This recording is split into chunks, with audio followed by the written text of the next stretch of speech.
My mother married someone else and never said a word. I discovered it scrolling through Instagram at midnight. There she was, radiant in a white gown, holding hands with her new bride. The caption underneath made my blood run cold. With the family I've always longed for. By sunrise, I was on the phone with my lawyer. Midnight. That's when everything shattered. I couldn't sleep, tossing around like I had for weeks, so I grabbed my phone off the nightstand, just mindless scrolling, you know? The kind you do when your brain won't shut off, and the apartment feels too quiet, too empty. Instagram loaded slowly. My internet always crawls at that hour, and the first post that appeared made me forget how to breathe. Mom, my mother. Standing under an archway, wrapped in white roses and fairy lights. She wore this flowing cream-colored gown. Elegant, expensive-looking, nothing like anything I'd ever seen her wear. Her hair was styled in soft waves, makeup professionally done, and next to her, holding her hand with both of hers, was Rebecca. They were both smiling, like they'd just won everything in the world. I sat up in bed so fast my vision blurred. My hands started shaking. I thought maybe I was seeing things, maybe exhaustion had finally broken my brain, but I tapped the screen, and more photos loaded. 23 photos total. Mom and Rebecca exchanging rings. Mom and Rebecca cutting a 3-tier cake. Mom and Rebecca surrounded by people I'd never seen before. All dressed up, all celebrating. A wedding. A whole wedding. My name is Jordan Hayes. I'm 31 years old. And at 12:14 in the morning on a Tuesday, I'm staring at my mother's wedding photos. Photos from an event I didn't know existed, didn't get invited to, didn't even know was being planned. I swiped through every single image. My finger moved on autopilot while my brain tried to catch up. There was Rebecca's family in the photos, her parents, her siblings, everyone clustered around Mom, like she'd always been part of their unit. There were toasts being made, champagne glasses catching the light. There was a dance floor, where Mom and Rebecca swayed together, while a crowd watched and clapped. And there was me.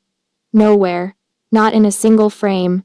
Not at a table in the corner. Not in the background of any shot. Completely absent, as if I'd never existed at all. The post was time-stamped from yesterday evening. 7:43 p.m. I checked my phone log. At 7:43 yesterday, I was eating reheated Chinese food alone in my apartment, watching a show I wasn't really paying attention to. While my mother was getting married 15 miles away, I read the caption again. And again. With the family I've always longed for. Those 7 words hit harder than anything else.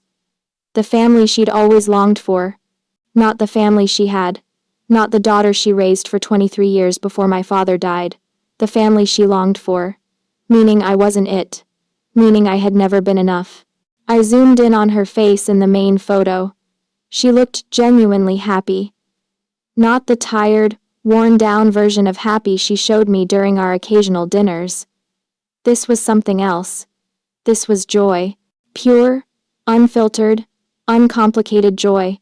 The kind of happiness that apparently only existed in a world where I wasn't present. Comments piled up under the post. Hundreds of them. You two are perfect together. And what a beautiful ceremony. And so glad you found your person. I scrolled through them, my chest getting tighter with each one. Then I saw one that made me stop cold. Rebecca's mother had commented, "Welcome to a real family, sweetheart. You deserve all this love." A real family. I read it 4 times. 5. My vision started getting blurry, and I realized I was crying, tears just sliding down my face without me even noticing they'd started. I wiped them away angrily.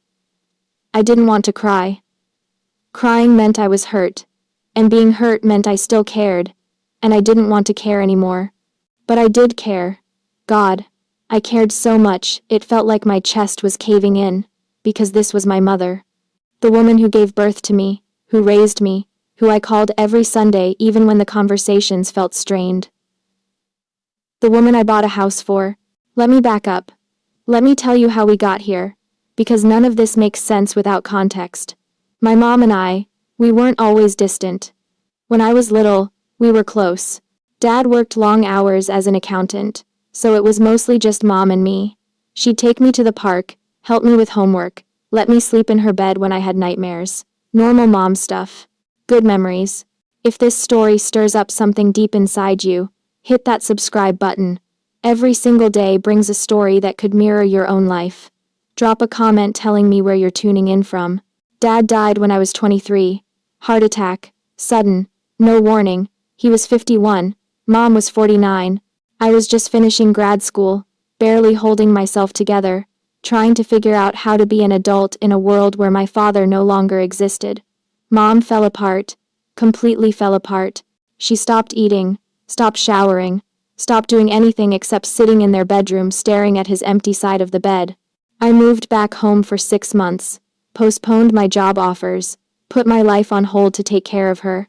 I cooked meals she wouldn't eat. I sat with her in the dark. I held her while she cried. I planned the funeral because she couldn't. I dealt with the insurance companies and the bank accounts and all the horrible administrative tasks that come with death. Slowly, she came back, started functioning again, started leaving the house, started mentioning maybe wanting to work part-time again.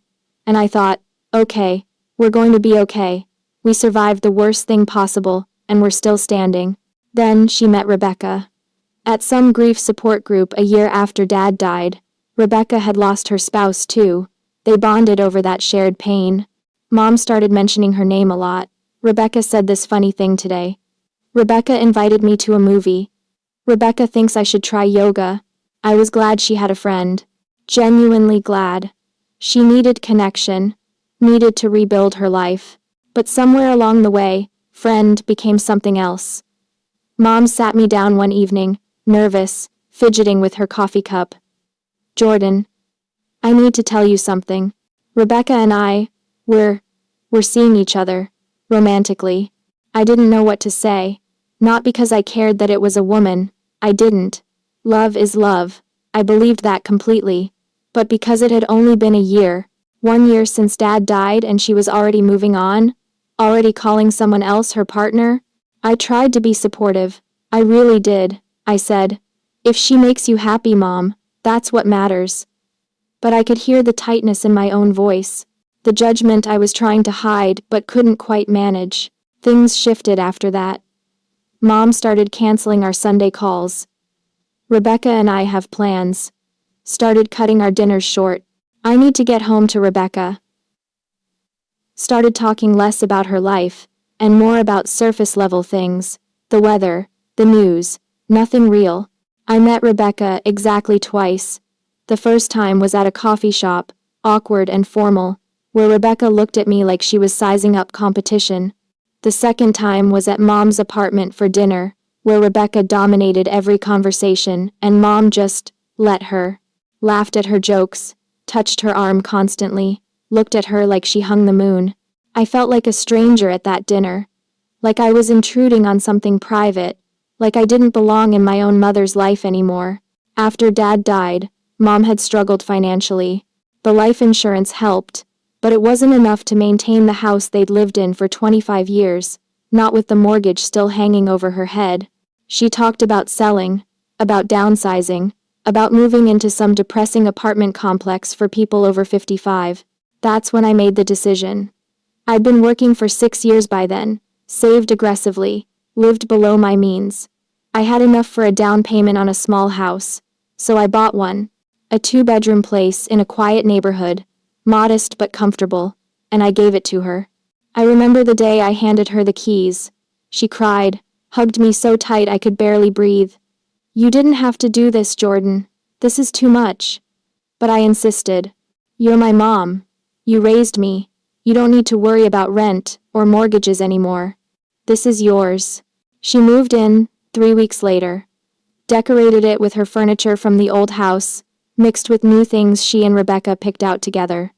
I helped paint the living room, assembled furniture, hung pictures, trying to be part of it, trying to show I was okay with Rebecca being in the picture. But I never transferred the deed, not officially. I bought the house, put my name on all the paperwork, and just never changed it. I told myself it was because the process was expensive, complicated, unnecessary. Mom had the keys, she lived there, it was hers in every way that mattered. Why spend money on lawyers and title transfers? But deep down, I think I knew something was off. I think I sensed that keeping that house in my name was keeping some kind of connection, some proof that I still mattered to her. Over the next 3 years, Mom and I drifted further apart. Our calls went from weekly to monthly. Our dinners went from monthly to every few months. When we did see each other, conversation felt forced. She'd ask about my work in this polite, disinterested way. I'd ask about her life, and get vague, surface answers. Rebecca was always the center. Rebecca's job, Rebecca's family, Rebecca's opinions on everything.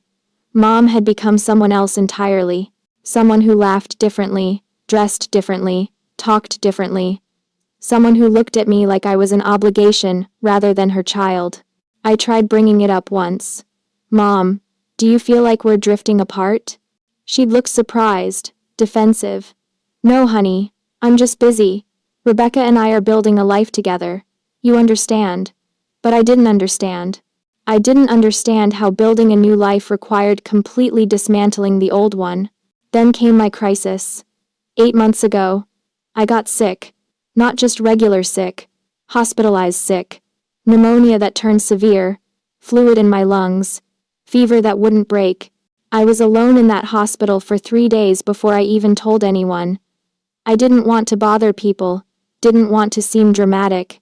But on day 3, when the doctor started talking about moving me to ICU, I got scared. Really scared. So I called Mom. My hands were shaking so hard I could barely hold the phone. She answered on the 5th ring, sounded distracted. Jordan? What's up, honey? Mom, I'm in the hospital. My voice cracked. I have pneumonia. It's bad. They might move me to intensive care. I'm scared. Silence. Long enough that I thought the call had dropped. Then, oh no, sweetie. That's awful. Which hospital? I told her. Street Mary's, the one 20 minutes from her house. 20 minutes. I waited for her to say she was on her way, that she'd be there soon, that she'd stay with me. Instead, I'm actually out of town right now. Rebecca and I drove up to see her sister. We're 3 hours away. But I'll try to come by tomorrow if you're still there, okay? Make sure you tell the nurses if you need anything. Tomorrow, if I'm still there, like I was choosing to stay in the hospital for fun, like this was an inconvenience to her schedule, rather than a terrifying medical emergency for her only child. Mom, I might be moved to ICU. I'm really sick. I know, honey, and I'm sorry. But there's nothing I can do from here, right? The doctors are taking care of you. Just rest, and I'll come when I can. She didn't come the next day, or the day after that. I got moved to ICU, spent 4 days there, slowly improved, got moved back to a regular room, and finally got discharged. 10 days total. Mom visited once, for an hour, on day 8.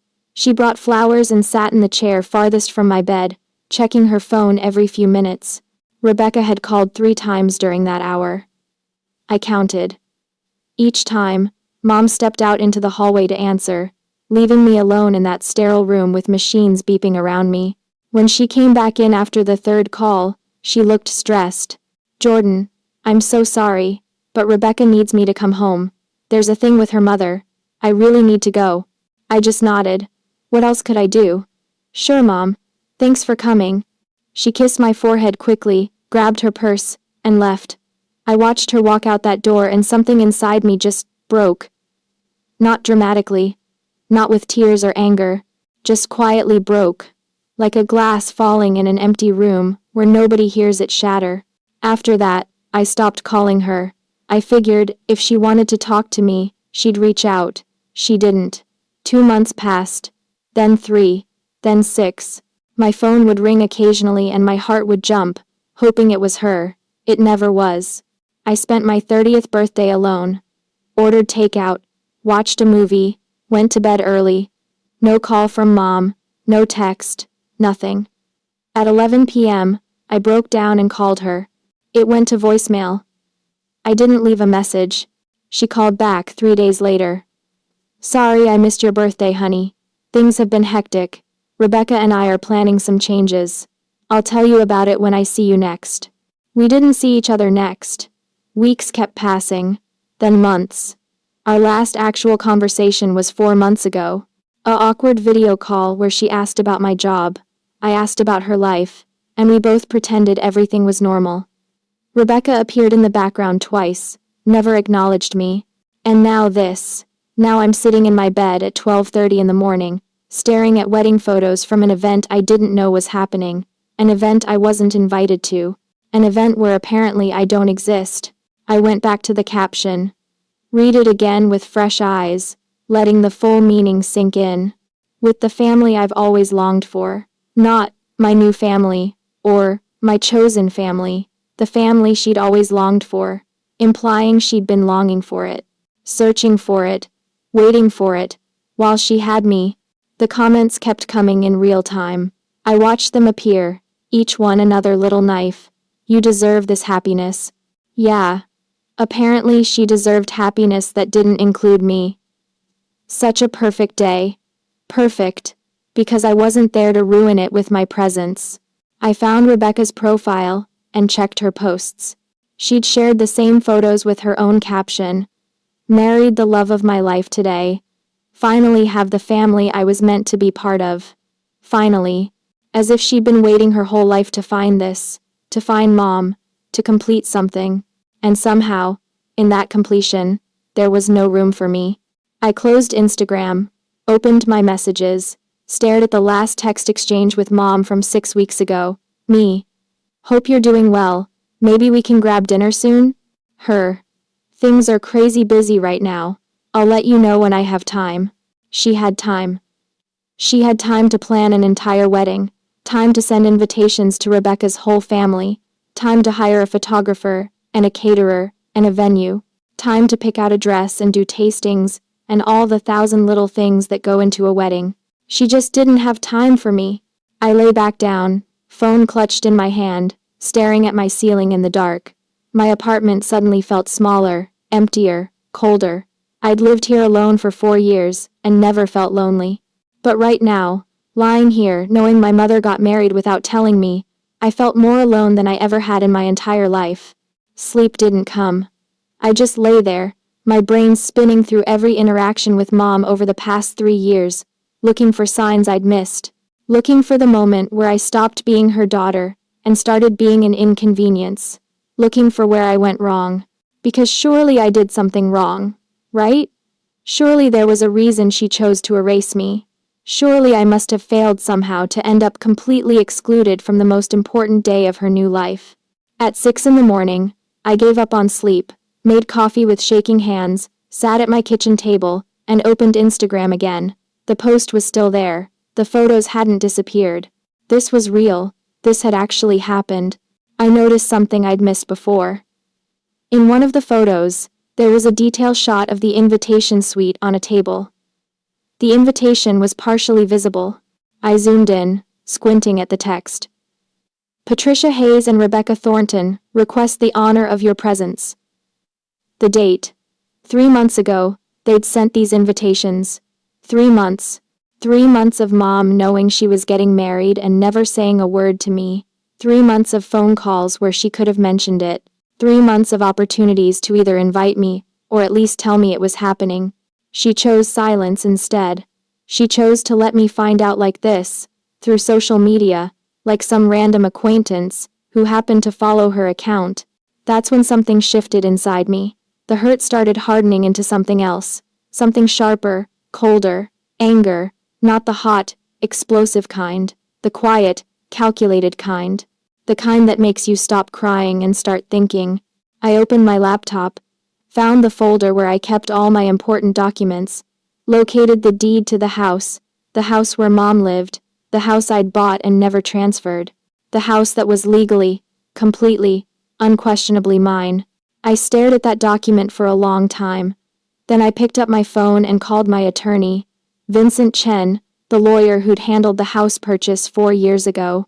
It was 6:45 in the morning. I left a voicemail. Vincent, it's Jordan Hayes. I need to see you today. As soon as possible. It's urgent.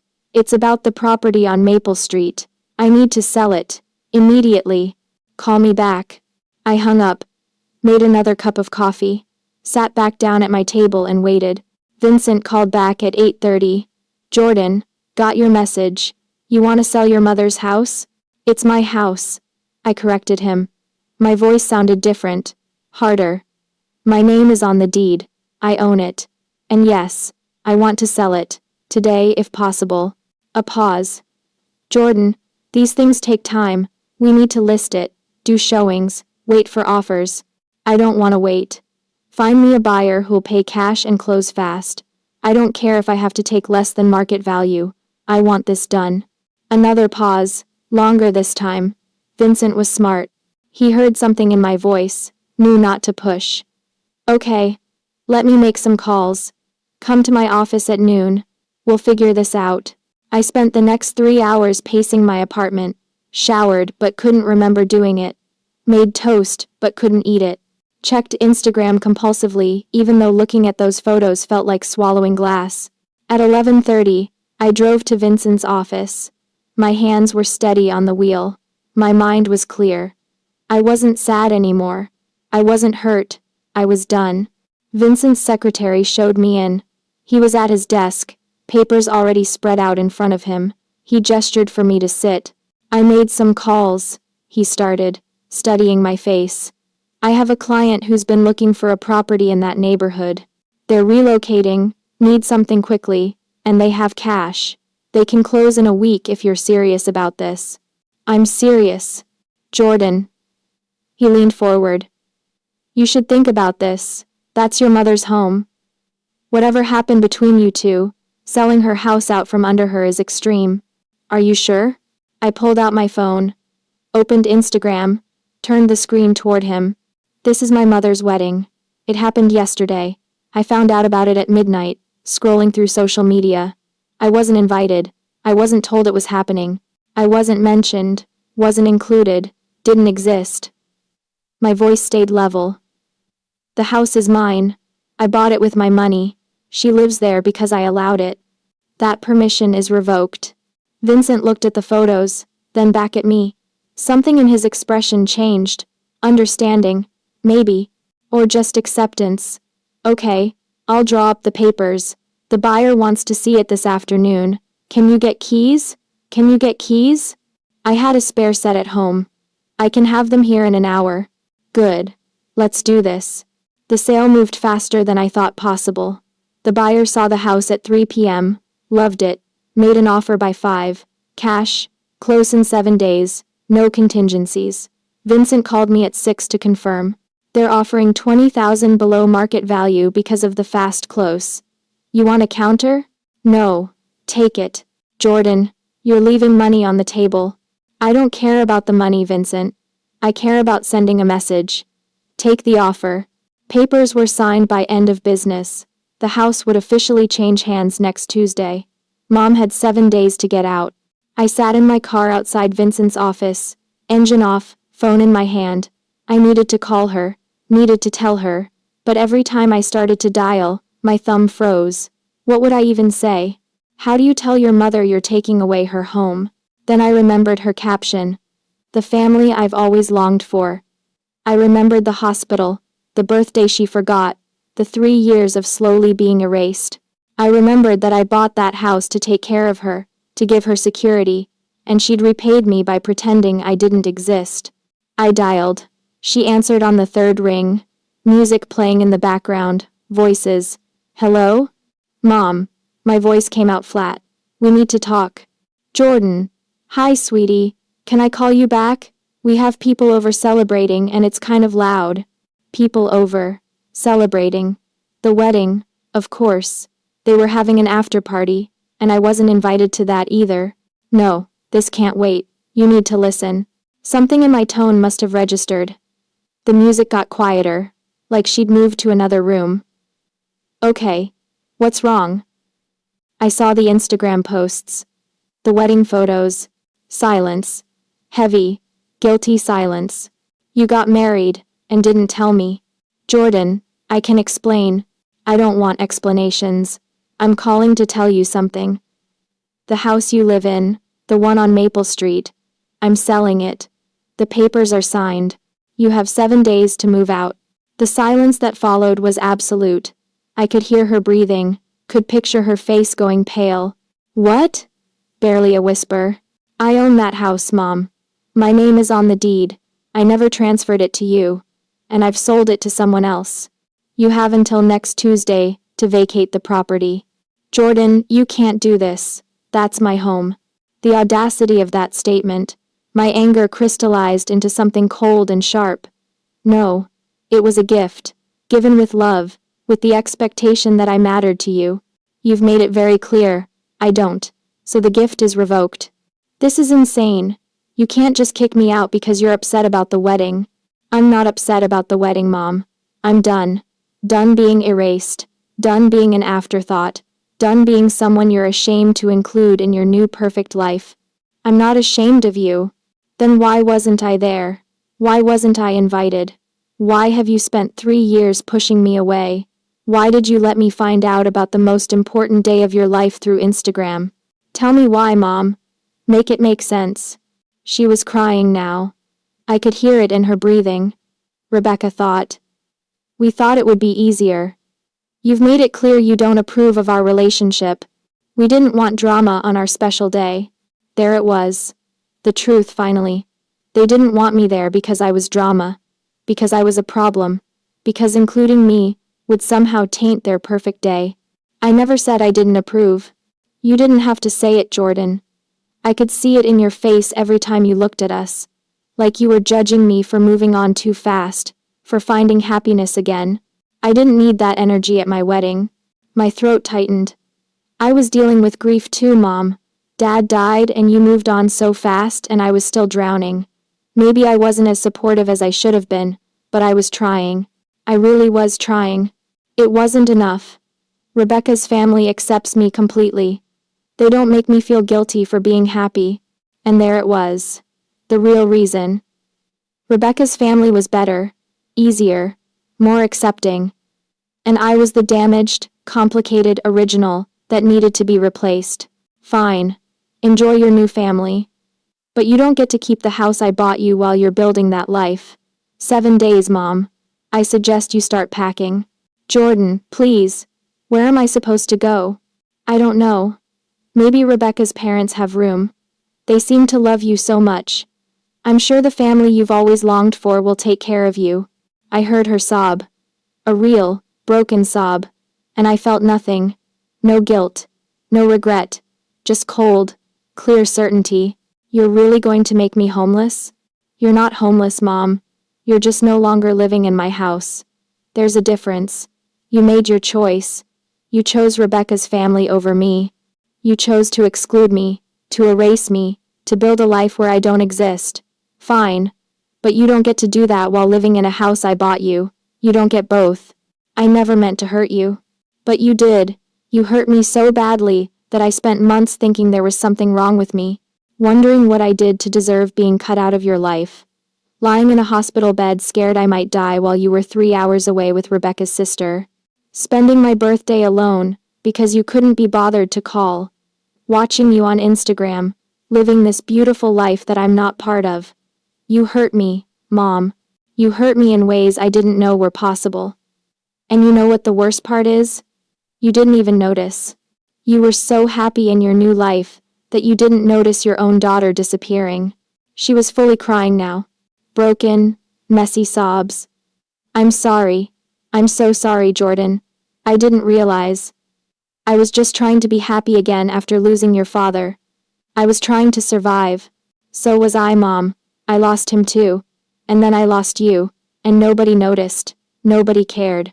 Please don't do this. Please. We can fix this. I'll make it up to you. How? By inviting me to the next wedding. The next milestone I wasn't good enough to be part of the first time. That's not fair. None of this is fair. You want to talk about fair? Let's talk about fair. I bought you a house because I loved you, because you're my mother, and I wanted you to be secure and happy. I gave you the keys and asked for nothing in return. No rent, no gratitude, just be my mom. That's all I wanted. Just be my mom. And you couldn't even do that. I am your mother. No. Mothers don't erase their children. Mothers don't forget birthdays. Mothers don't skip hospital visits. Mothers don't get married without telling their daughters. You stopped being my mother the day you decided Rebecca's family was more important than me. So you're punishing me by taking my house? I'm not punishing you. I'm taking back what's mine. There's a difference. That house was a gift of love. And you've shown me you don't love me back. So I'm taking it back. You have 7 days. Jordan. I hung up, turned off my phone completely, sat in my car in the darkening parking lot, and finally, let myself cry. Not sad tears, angry tears, relieved tears, tears that felt like releasing poison. My phone stayed off for 2 days. When I finally turned it on, there were 63 missed calls, 47 voicemails, texts that filled my screen so fast I couldn't read them all. Mom, please call me back. We need to talk. Mom, Jordan, I'm begging you. Don't do this. Mom, I know I was wrong, but this is too much. Mom, you're being cruel. Mom, how can you do this to your own mother? Rebecca, you need to reconsider. Your mother is devastated. Rebecca, this is financial abuse. Rebecca, we're considering legal action. Unknown number. This is Patricia's attorney. We need to discuss this situation. I deleted them all without reading past the first few. Blocked Rebecca's number. Blocked the unknown number. Left Mom's unblocked because I wanted her to know I was seeing her messages and choosing not to respond. Vincent called on day 5. Jordan, your mother's attorney reached out. They're threatening to sue. On what grounds? They're claiming you made verbal promises to transfer the deed, that she has rights as a tenant. I never promised anything in writing. And she's not a tenant. She never paid rent. She's been living there at my discretion, which I'm withdrawing. Can they win? A pause. No. Legally, you're completely in the clear. The house is yours. You have every right to sell it. They're just trying to scare you. I'm not scared. I can tell. The new owners close tomorrow at 2 p.m. After that, it's done. Tuesday morning, I woke up at dawn. Couldn't sleep. Too much adrenaline. Today was the day. Today the house stopped being Mom's and became someone else's problem. I got to Vincent's office at 1. The buyers were already there. A nice couple in their 50s relocating from Seattle for a new job. They had no idea about the drama behind this sale. They just thought they'd gotten lucky with a fast close. Papers were spread across the conference table. Vincent walked me through each one. Signature here, initial there. The buyers did the same on their side. Cashier's check handed over. Deposited electronically. Keys exchanged. At 2:47 p.m., it was done. The house on Maple Street officially belonged to David and Susan Chen. Not to me. Not to Mom. It was over. I shook hands with the new owners. Congratulated them. Wished them well.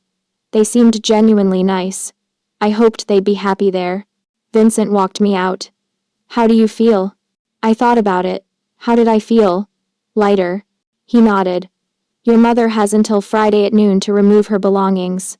After that, the new owners can have anything remaining disposed of. Good. I drove home in afternoon traffic. Windows down. Radio playing something I didn't recognize. My phone buzzed. Mom calling. I sent it to voicemail. It buzzed again 30 seconds later. Again. Again. Finally I answered. What? Jordan, please. The lawyer says you closed. You actually did it. You actually sold my house. Yes. I don't have anywhere to go. I've been calling apartments and shelters and nobody has availability. Jordan, please. I'm begging you. Just give me more time. You had 3 years to treat me like your daughter. You had 3 months knowing you were getting married to tell me. You had 7 days to find a place to go. Your time is up. Where am I supposed to sleep tonight? I don't know, Mom. Maybe the family you always longed for has a spare room. Rebecca's parents won't take us in. They think this whole situation is my fault. Something about that sentence made me laugh. Actual laughter, bitter and sharp. It is your fault. It's completely your fault. I made a mistake. I'm sorry. But you're my daughter. You can't leave me homeless. Watch me, Jordan. No. You listen to me now. You made your choice. You chose Rebecca and her family over me. You erased me from your life like I never existed. You got married without me, built a new family without me, were perfectly happy without me, so be happy now, without my house, without my support, without me in any way. You wanted me gone, Mom. Congratulations, you got your wish. I never wanted you gone. Then why wasn't I at your wedding? Why wasn't I in any of those photos? Why wasn't I mentioned anywhere in your new life? Why did you caption your wedding announcement with, "The family I always longed for," like I was never your family at all? Silence. She had no answer for that. No explanation that would make it okay. You have until Friday at noon. After that, anything you leave behind gets thrown away. That includes keys. Don't bother trying to stay past the deadline. The new owners are changing the locks. You're heartless. That word hit differently than she meant it to. Heartless. Yes, maybe I was. Maybe that's what happens when your heart gets broken so many times it stops feeling anything. I learned from the best, Mom. You broke my heart first. I'm just returning the favor. I hung up, blocked her number, sat in my apartment with my phone off, looking around at my small, quiet space. This was my life now. No mother, no family, just me. And somehow, that felt better than spending years begging for crumbs of love from someone who didn't value me. Friday came. I didn't hear from Mom again, but Vincent texted me at 1 p.m. Property cleared. Former occupant removed all belongings. New owners have possession. It's done. Done. The words sat heavy in my chest. My mother was gone from that house. The house I'd bought with love was now someone else's home. And Mom was somewhere else, living whatever life she'd built without me. I waited for the guilt to come. For the regret. For the voice in my head telling me I'd gone too far, been too cruel, destroyed something that could have been repaired. But that voice never came. All I felt was quiet. Still. Like standing in an empty room after years of noise. 3 weeks passed. I went to work, came home, lived my life, cooked meals for one, watched movies alone, slept through the night without nightmares. My phone stayed silent, except for work calls and messages from friends. No Mom, no Rebecca, no angry family members telling me I was a monster. Maybe they'd found a place to live. Maybe Rebecca's family changed their minds and took them in after all. Maybe they were sleeping on someone's couch, scrambling to afford first and last month's rent somewhere. I didn't know. And the not knowing didn't tear me apart like I thought it would. Then one evening, my doorbell rang. 7 p.m. on a random Wednesday. I wasn't expecting anyone. I looked through the peephole, and my stomach dropped. Mom. Standing on my doorstep, looking smaller than I remembered, older, her eyes red-rimmed, like she'd been crying for weeks. I almost didn't open the door, almost pretended I wasn't home, but something made me turn the lock.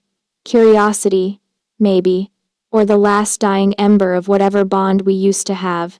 I opened the door but didn't invite her in. Just stood there, blocking the entrance, waiting. Jordan. Her voice cracked on my name. Please, can we talk?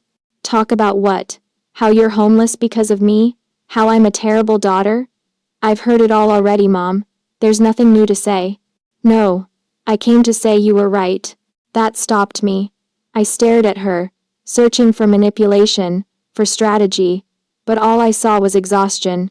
We found a small apartment, she continued, words tumbling out fast like she was afraid I'd slam the door. Rebecca and I. We're paying rent we can barely afford. The place is tiny. 1 bedroom, nothing like the house. And it's hard, really hard. We're both working extra hours just to make it work. Good for you. That's what most people do. They work and pay rent and figure it out. Welcome to reality. She flinched but didn't argue. You're right. I had it easy. I had a house I never earned, never paid for, just got handed to me, and I took it for granted. I took you for granted. Yes, you did. Rebecca's family blamed me when everything fell apart. Said I should have handled you better, should have invited you to the wedding to avoid all this. They treated me differently after that. Like I was the problem. Like I'd brought chaos into their perfect world. I felt nothing hearing this. No satisfaction, No vindication. Just emptiness. Is that why you're here? Because they rejected you too, and now you have nowhere else to go? No. She looked up at me, tears streaming down her face now. I'm here because I finally understand. I finally understand what I did to you. Losing that house, struggling to survive, feeling like I don't matter to the people I thought loved me. It's what you felt for 3 years. And I was too selfish to notice. Too wrapped up in my new life to see I was destroying my daughter. I leaned against the doorframe, arms crossed, protecting myself. So you came here to apologize? To ask forgiveness? To get me to help you again? I came to tell you I don't blame you for any of it. I came to say you did what I taught you to do. You stood up for yourself. You refused to accept less than you deserved. You walked away from someone who hurt you. I just never thought I'd be the person you'd have to walk away from. The tears were coming faster now, but she didn't wipe them away. Just let them fall, while she looked at me with something I hadn't seen in years. Recognition. Like she was finally seeing me, really seeing me, for the first time since Dad died. I'm not asking you to forgive me, she said quietly. I'm not asking for anything. I just needed you to know that I finally get it. And I'm sorry. I'm so sorry for everything. For the wedding, for the hospital, for making you invisible in my life, for choosing a new family over the daughter who gave me everything. We stood there in silence. Me in my doorway, her on my step. The space between us felt like miles, even though it was only a few feet. I don't know if I can ever forgive you, I finally said. My voice came out steadier than I felt. You hurt me in ways that don't just heal because you suddenly understand what you did wrong. I know. And I'm not going to help you. Not with money, not with a place to stay, not with anything. You and Rebecca made your choices. You live with them now. I know that too. So, what do you want from me, Mom? What's the point of this? She took a shaky breath. I want you to know that you mattered. You always mattered. I just forgot that for a while. And that's on me. Not on you. Never on you. You were always enough, Jordan. I was just too broken and too selfish to see it. Something in my chest cracked. Not broke, just cracked. Enough to let a little bit of feeling seep through. I should go, Mom said, taking a step back. I just needed to say that. You deserve to hear it. She turned to leave. Made it 3 steps before I spoke. Mom. She stopped, turned back, hope flickering in her eyes. Thank you for saying that. For finally saying that. She nodded, lips trembling. Would you ever want to try again? Not now. But someday. Maybe coffee in a few months, just to talk? I thought about it. Really thought about it. About whether I wanted this woman in my life again after everything. About whether some bridges, once burned, could ever be rebuilt. Maybe, I said finally. Text me in 6 months. We'll see where we both are. But I'm not promising anything. Okay. She smiled through her tears. Small, sad, but genuine. Okay. 6 months. She walked to her car, this old sedan I didn't recognize. Probably had to sell her nice car to afford the apartment. I watched her drive away, waited until her taillights disappeared around the corner. Then I closed my door, locked it, stood in my entryway feeling something I hadn't felt in a long time. Not happiness, not peace, but possibility. The possibility that someday, maybe, we could be something to each other again. Not what we were, that was gone forever, but something new, something honest. Or maybe we wouldn't. Maybe 6 months would come, and I'd realize I was better off without her. That some hurts cut too deep to ever fully heal. Either way, I'd be okay. Because I'd learned something crucial through all of this. I'd learned that loving someone doesn't mean accepting their scraps. That being family doesn't give people permission to treat you like you're worthless. That sometimes the most loving thing you can do for yourself is walk away from people who refuse to see your value. I gave my mother a house, because I loved her. She gave me a wedding without me, because I wasn't the family she wanted. So I took back what was mine. Not as revenge, not as punishment, but as a statement, a declaration that I was worth more than being erased. If you're listening to this, and you've ever been made invisible by someone who should have cherished you, I want you to know something. You're not crazy. You're not overreacting. And you're not wrong to expect basic respect and inclusion from the people who claim to love you. Sometimes taking back your power looks cruel from the outside. People will call you heartless, vindictive, unforgiving. Let them. Because the people who understand, the ones who've been where you are, they'll see it differently. They'll see survival. They'll see dignity. They'll see someone who finally valued themselves enough to stop begging for love. Drop a comment telling me what you would have done in my situation. Would you have sold the house? Would you have forgiven her? Would you have answered that door? Hit the like button if you think I did what I had to do. Subscribe if you want to hear more stories like this. Stories about people who decided they were worth more than the scraps they were being offered. My name is Jordan Hayes. I'm 31 years old. I sold my mother's house the day after I found out she got married without me. And I'd do it again. Not because I'm heartless, but because I finally learned to treat myself with the same generosity I'd been giving everyone else. And sometimes that means taking back what's yours, and walking away from people who taught you that you don't matter. You matter. Remember that. Even when the people who should remind you of it forget. Thanks for listening. If this story touched you, hit subscribe.